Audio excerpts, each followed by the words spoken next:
अस्सलाम वालेकुम। Welcome to my YouTube channel Study labs.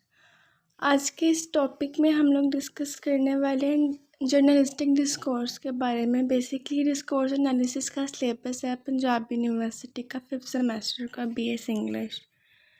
सो उसी की कोर्स आउटलाइन के रिगार्डिंग मैं डिस्कस करने वाली हूँ। इसका जो फर्स्ट टॉपिक है वो इकबाल अहमद के आर्टिकल्स हैं, उसमें 3 आर्टिकल्स हैं। सो वहीं से हम स्टार्ट करेंगे। फर्स्ट ऑफ ऑल हम इसकी बायोग्राफी डिस्कस कर लेते हैं इकबाल अहमद की।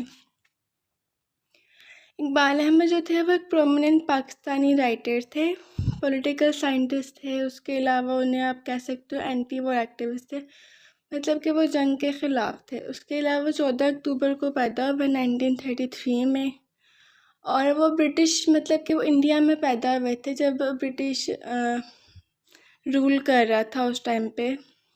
तो उसके बाद वो फिर माइग्रेट होके इधर आ चुके थे पाकिस्तान में। उसके अलावा उनका जो काम है, जो उनका वर्क है, उसको वो सारा पॉलिटिकल इशू से रिलेटेड है। उसमें इम्पीरियलिज़म आता है, कॉलोनिज़म आता है, नेशनलिज़म वगैरह की चीज़ें हैं। इम्पीरियलिज़म अगर हम उसकी बेसिक्स देखें तो इम्पीरियलिज़म हम कहते हैं ऐसे मतलब के प्रोसेस को जिसमें जो है कंट्री जो है वो किसी लैंड पे कब्ज़ा कर लेती है या अपना हक जमाती है थ्रू कॉलोनिज़म, मतलब कि कॉलोनीज़ वगैरह बनाकर। कॉलोनिज़म का प्रोसेस भी बेसिकली यही है कि किसी और कंट्री का कहीं और जाकर बेसिकली वहाँ पे कॉलोनीज़ बना के रहना शुरू कर देना। जैसे कि सब कॉन्टिनेंट में हुआ था जब ब्रिटिश ने रूल करना शुरू कर दिया था वहाँ पर। नेशनलिज़म की बात करें नेक्स्ट, तो नेशनलिज़म में बेसिकली हमारी इंस्पिरेशन और हमारी लॉयल्टी आ जाती है हमारे मुल्क के लिए। उसके बाद इसमें बताया गया है कि ड्यूरिंग US टाइम जब वॉर्स हो रही थी तब भी वो काफ़ी ख़िलाफ़ थे इस चीज़ के। उन्हें रेजोल्यूशन भी था जो था उसे कॉन्फ्लिक्ट को सॉल्व करना चाह रहे थे वो।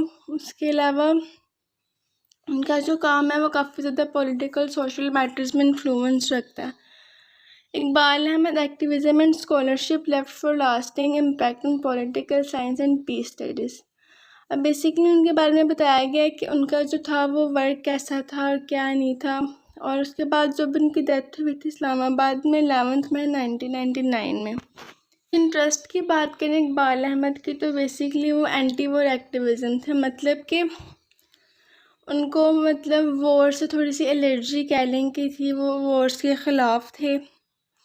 Iqbal was deeply committed to advocating for peace and opposing military interventions and wars। जो बात मैंने की कि उन्हें wars वगैरह पसंद नहीं थी, वो चाहते थे कि मुल्क में अमन और सलामती रहे, especially those who initiated by powerful nation in the developing world। He actively protest against the Vietnam War and campaign for peaceful conflict resolution। के मतलब जो थी उन्होंने वॉर के ख़िलाफ़ काफ़ी ज़्यादा प्रोटेस्ट किया ताकि उसके अलावा जो था उन्होंने कहा कि जो पीसफुल है हमारे एरिया को पीसफुल होना चाहिए, ये हुआ। उसके अलावा अब जो नेक्स्ट पॉइंट है इसका उसमें है decolonization and nationalism. Ahmad was deeply concern about the impact of colonialism and imperialism on the developing country. जैसे मैंने पहले बताया इन दोनों का जो अफेक्ट था वो काफ़ी ज़्यादा मतलब कि बुरा पड़ा था कंट्रीज़ पर। He analyse the struggle for self determination and sought to understand the complexities of nationalism and decolonisation. मतलब कि उन्होंने नेशनलिज्म की इंस्पिरेशंस बढ़ाई, डीकोलोनाइजेशन की बात की कि कॉलोनीज हमें नहीं बनानी चाहिए या किसी के मुल्क पर जाके कब्ज़ा नहीं करना चाहिए। पैलेस्टीन के राइट्स की बात करें तो Iqbal Ahmad was a vocal support for the Palestine cause and advocated for the rights and self determination of the Palestine people. He was critical of Israel's policies and the border dynamics of the Israel-Palestine conflict। अब basically इसमें Israel की बात कर रहे हैं कि जो Israel में कॉन्फ्लिक्ट स्टार्ट हुआ, जैसे कि स्टिल अभी तक चल रहा है, वहाँ पे जो है फ़लस्तीनी लोगों को काफ़ी ज़्यादा जुल्म सितम किए जा रहे हैं उन पर। सो उनके अगेंस्ट भी काफ़ी ज़्यादा उनके राइट्स के अगेंस्ट आवाज़ उठाते थे कि उन लोगों को राइट्स मिलने चाहिए। थर्ड वर्ल्ड इशू की बात करें तो throughout his career Ahmad focus on the challenges faced by the third world including poverty, political instability and exploitations by global power। He worked to highlight the voice of marginalized and oppressed communities in developing countries। Basically इसमें उन्होंने कुछ issues थे उन्होंने focus किया, जैसे कि poverty थी, political instability थी, उसके अलावा ग्लोबल पावर से एक्सप्लॉयटेशन थी, मतलब वो एक्स्ट्रा यूज़ कर रहे थे, उनका बहुत ज़्यादा कंट्रोल था पावर पर।